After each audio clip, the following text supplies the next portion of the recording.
జ్యోతిషాస్త్రరీత్యా ద్వాదశ రాశుల్లో మూడవ రాశి అయినటువంటి మిథున రాశి మిత్రులారా, మీరు మృగశిర నక్షత్రం 3, 4 పాదములు, ఆరుద్ర నక్షత్రం 1, 2, 3, 4 పాదములు, పునర్వసు నక్షత్రం 1, 2, 3 పాదాలకు జన్మించిన మీరు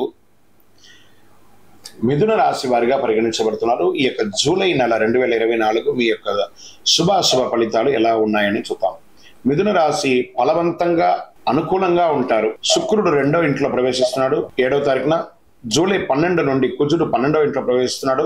రాహు ఈ నెల మొత్తం 10వ ఇంట్లో ఉన్నారు. బృహస్పతి 12వ ఇంట్లో ఉన్నారు. శుక్రుడు మొదటి ఇంట్లో నుంచి సూర్యునితో పాటు ఉంటున్నారు. బుధుడు ఈ నెల ప్రారంభంలో 2వ ఇంట్లో. మీరు ఏది ప్రయత్నం చేసినా అది విజయం అండి. ఏది ప్రయత్నం చేసినా విజయం. ఊహించని ధన ప్రవాహం కూడా వచ్చే అవకాశాలు ఉంది. శని తిరోగమనం కూడా మీకు చాలా కలిసి వస్తుంది. వృత్తి వ్యాపారాల్లో చురుగ్గా సాగుతారు. పోటీల వల్ల వచ్చే సంక్షోభాన్ని మీరు ఎదుర్కోగలుగుతారు. మీరు తోటి వ్యాపారం నుండి పరోక్షంగా వ్యతిరేకంగా ఉన్నా కూడాను దాన్ని కూడా మీరు విజయం పొందుతారు. వ్యర్థంగా సంచరించడం వల్ల, పనికిరాని టైం పాస్ చేస్తడం వల్ల మానసిక అలసట, శారీరక అసౌఖ్యం కలుగుతుంది. కాబట్టి మీకు మంచి సమయం దొరికినప్పుడు tune your self to go up. మీరు వ్యాపారం కోసం విదేశాలకు కూడా వెళ్ళే అవకాశాలు బాగున్నాయి. ఉద్యోగులకు పని భారం పెరుగుతుంది ఉద్యోగం చేసే వాళ్ళకి. అయితే సహోద్యోగుల అనుకూలత ఉంటుంది. వీలైనంత వరకు పనులపై మాత్రమే దృష్టి పెట్టండి. ఉన్నత అధికారులతో మాటలు పడే అవకాశాలు కూడా మాస ద్వితీయంలో కనబడుతుంది. జాగ్రత్త. ఈ నెలలో కుటుంబం ఆనందం మరియు శాంతిగా ఉంటుంది. ప్రయాణాలు చేసి లాభం పొందుతారు. నూతన వస్త్రాలు, ఆభరణాలు కొనుగోలు చేస్తారు. నెల ద్వితీయంలో కుటుంబంలో తరచుగా వ్యర్థమైన చర్చలు, కొంచెం అహంకారపూరితమైనటువంటి మాటలు భార్యాభర్తల మధ్య వస్తుంది. సఖ్యత లోపం జరుగుతుంది. కూర్చొని మాట్లాడుకొని సర్దుకోండి. విభేదాలు తొలగిపోతాయి. ఒకరికొకరు అనుకూలించడం ద్వారా మీరు హాని నివారించవచ్చు. పిల్లల విషయానికి వస్తే వాళ్ళ విద్యాభ్యాసాని కోసం మీరు చేసే ప్రయత్నాలు అనుకూలంగా ఉంటుందని చెప్పచ్చు. డ్రైవింగ్ చేసేటప్పుడు జాగ్రత్తగా ఉండండి.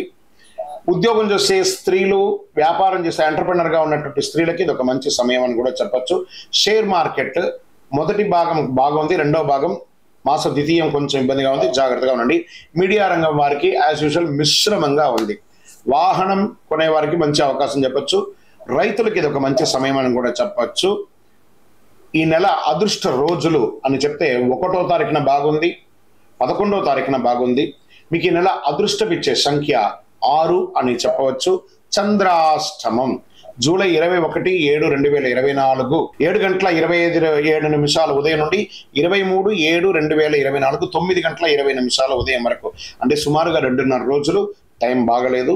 జాగ్రత్తగా ఉండాలి. చంద్రాష్టమ సమయంలో వాహనం నడిపేటప్పుడు, సంతకం పెట్టేటప్పుడు, పెద్దవాళ్ళతో మాట్లాడేటప్పుడు చాలా జాగ్రత్తగా మాట్లాడాలి. లేదా వీలుంటే సైలెంట్గా ఉండడానికి ప్రయత్నం చేయండి. మీరు ఆరాధించవలసిన దైవం మహాలక్ష్మి, వెంకటేశ్వర స్వామి. కలౌ వెంకటనాదాయ. ఏం చెప్పారు?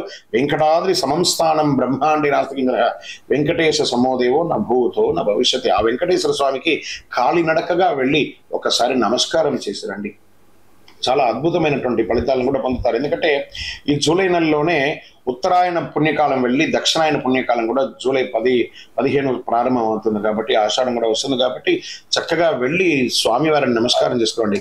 పరిహారం ఏం చేయొచ్చండి? మీకు ఖాళీగా ఉన్న సమయంలో అంతా కూడాను విష్ణు సహస్రనామ పారాయణం చేయండి. మహాలక్ష్మి అష్టకం పారాయణం చేయండి. శనివారాల్లో అవకాశం ఉంటే ఆ తులసితో మాల తయారు చేసి వెంకటేశ్వర స్వామికి, ఆంజనేయ స్వామికి వేయండి. పేదలకి కొంచెం అన్నం పెట్టండి. ఈ నెల పసుపు కలర్ ఎక్కువ వాడడానికి ప్రయత్నం చేయండి. అన్ని రకాలుగా మీకు మేలు జరుగుతుంది ఈ నెల అని కూడా చెప్పచ్చు. అదృష్టం కలిగే రోజులు అంటే 1వ తారీఖున బాగుంది, 11వ తారీఖున బాగుంది. అదృష్ట సంఖ్య 6 అని కూడా చెప్పచ్చు. పరిహారం కూడా చెప్పాం కదా మీకు. ఇంకనూ మీ యొక్క వ్యక్తిగత జాతకం తెలుసుకోవాలనుకుంటే మీ పరిసర ప్రాంతాల్లో ఉన్నటువంటి జ్యోతిషాస్త్ర నిపుణుల్ని సంప్రదించండి. లేదా మా ద్వారా తెలుసుకోవాలనుకుంటే మీ యొక్క పేరు, date of birth, time of birth, place of birth కింద కనబడుతున్న నంబర్కి వాట్సాప్ చేయండి. ఇంకనూ సకల దోషాలు తొలగి ఆనందంగా ఉండడానికి మీ వయసు ఎంత ఉందో అన్ని దీపాలను మీ యొక్క ఇష్టదైవ దేవాలయంలో వెలిగించండి. విజయం వస్తుంది.